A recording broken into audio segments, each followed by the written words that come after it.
Okay, folks, in about 10 minutes, it'll be time for Instant Replay. Dave Garner, North Georgia's only live sports show, Monday morning, 10 o'clock. Let's get something on social media out on that. All of high school sports. I don't know what we're doing as far as Twitter, Instagram, and all of that on Team FYN Sports and Fetcher News also, and FYNTV. So let's make sure we're getting something out on that for 10 o'clock.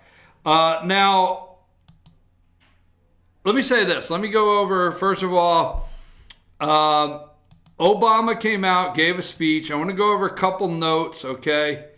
I want to go over a couple notes on what the guy said. You know, see, I had it right here. How hard could it be to criticize neo-Nazis? How hard could it be to criticize neo-Nazis? I feel like it's Jeopardy. How hard could it have been to criticize dope-smoking, drug-dealing, store-robbing Michael Brown in Ferguson? How hard would it have been to condemn jumping up and down the violence on the police cars? How hard could it have been to condemn so many things that took place during your administration? Going forward, there's your options. You can go forward or you can go back. You can divide or seek to bring together. Trump is dividing, not seeking to bring together. The politics of hope versus the politics of fear.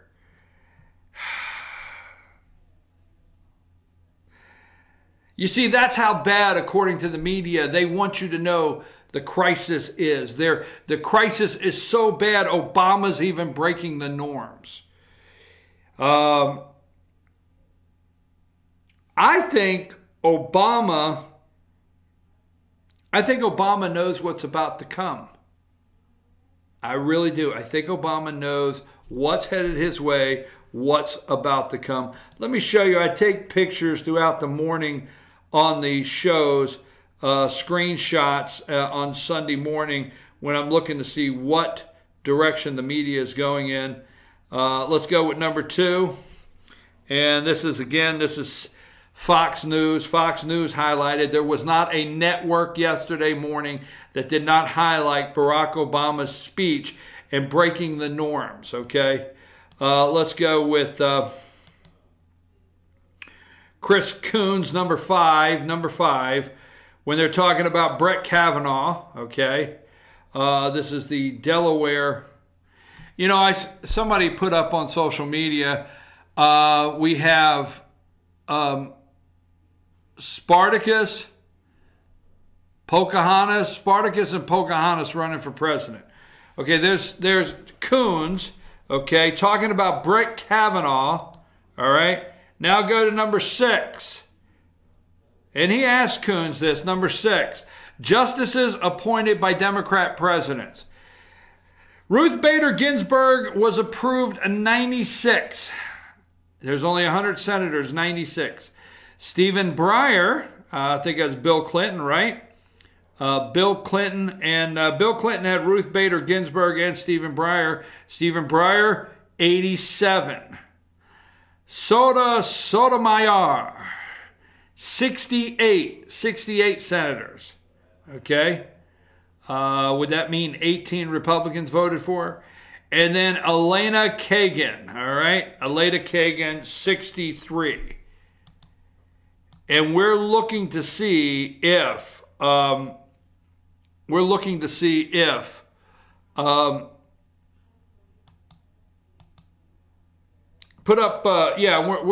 can get 50 votes for Kev. Put up number 11. There's Bill Daley. They brought out Bill Daley, former White House chief of staff, to talk about the letter on the president's desk. Then they always try to find a Republican like Senator Bob Corker, number 12. Number 12, there's Bob Corker. Bob Corker, obviously, he is, we've always known this. Little Bobby Corker, we've always known this. We know the place is chaos. Okay, we got to impeach this guy. What would a Sunday morning be without Chuck Todd and Dick Durbin, number 14? And then we have number 17. Senator Ben Sasse from Nebraska said, you know, I don't consider myself to be aligned with any party. I find myself to be an independent who caucuses with the Republicans.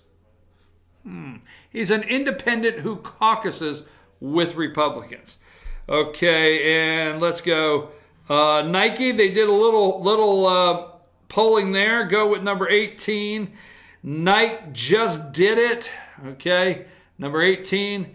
Number 19, who buys Nike shoes? Democrats 14%, Republicans 12%, less likely, more likely. Democrats 14% more likely to buy, Republicans 12% less likely. Who buys Nike shoes? African Americans. Number 20, African Americans.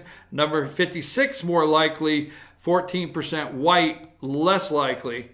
Let's see what else I have here on the day. If I have anything else that I really want to make sure. Let's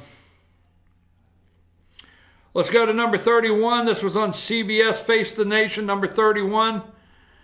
Number 31, how is the economy today? Very good, 26%. Somewhat good, 45%. Somewhat bad, 22%. Very bad. If you take somewhat good and very good and you add those together, that's re-election mode. Re-election mode.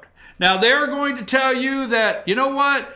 Trump took this past week where all of the good economic news was hidden under this other stuff going on. Trump didn't do that. Trump didn't release the fear book. Trump didn't write the op-ed. Trump didn't cause the Democrats to act like in total chaos with the Brett Kavanaugh hearing. Trump didn't do any of that. Trump didn't tell Obama to give a speech. They laid everything out last week. Remember this. They laid everything out last week to kill the jobs report, the economic news, the news about North Korea. They laid everything out to try to crush everything, but the American people are living it. Now, one more thing. I'm not going to get to the rest of my pictures. This is a little silly, but I'd like to... Actually, still, I want to do this. Now, so I'm sitting there on the side porch. So stay with me. This is a 2-minute story before we get there. I'm sitting there on the side porch this weekend, Saturday and Sunday, all right? And I'm going to tell you, I have a prediction. One, it's going to be a bad winter, okay?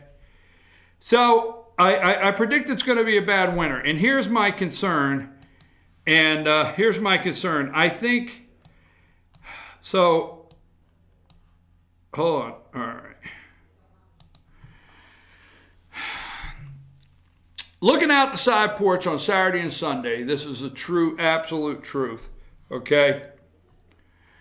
This squirrel comes across the front yard, in close to 20 years, I have never seen this squirrel, or I don't identify the squirrel, or have I seen this before. He makes 6 trips Saturday. My dogs are going Sunday. Must have made a dozen trips hopping across the front yard. He's putting his food up. He flies up the tree, back down. Now, the problem I'm doing in that is I'm watching that, and I think that this is crazy, right? I'm thinking, who does all the work? Just the way I think. I said, who does all the work? All right? So I got to check this out, because whoever this squirrel is, this squirrel, number one, is telling me it's going to be a bad winter, and number two, this squirrel is working. So I said, I Googled it, and I got the New York Post. This is from 2016. Male squirrels don't lift a paw to help females. I figured that to be the truth. A new study on the secret lives of squirrels sums up gender roles in a nutshell. Male squirrels are a bunch of lazy, no-good slackers spending their days lounging around while the females do most of the hard work. The females care for the babies, find nuts, and store food away for the winter, while the lesser halves do no more than leave their burrows each day to hang out accordingly with the other squirrels. So I'm thinking to myself, so the women are doing all the work, even in the squirrel world. Just saying, just saying. Now tomorrow, somehow I may be able to spin that into politics and the Me Too movement in the year of the woman. I don't know. Just wonder, who's doing all the work? Female squirrel. Male squirrels are just laying around, playing video games, and watching sports. There you have it. I'm your host, BKP. Don't go away, because in just about 5 minutes, Dave Gardner with instant replay right here, North Georgia's only live sports show. So don't go away. We'll be right back right after these messages. Dave Gardner, instant replay, and I'll see you tomorrow morning.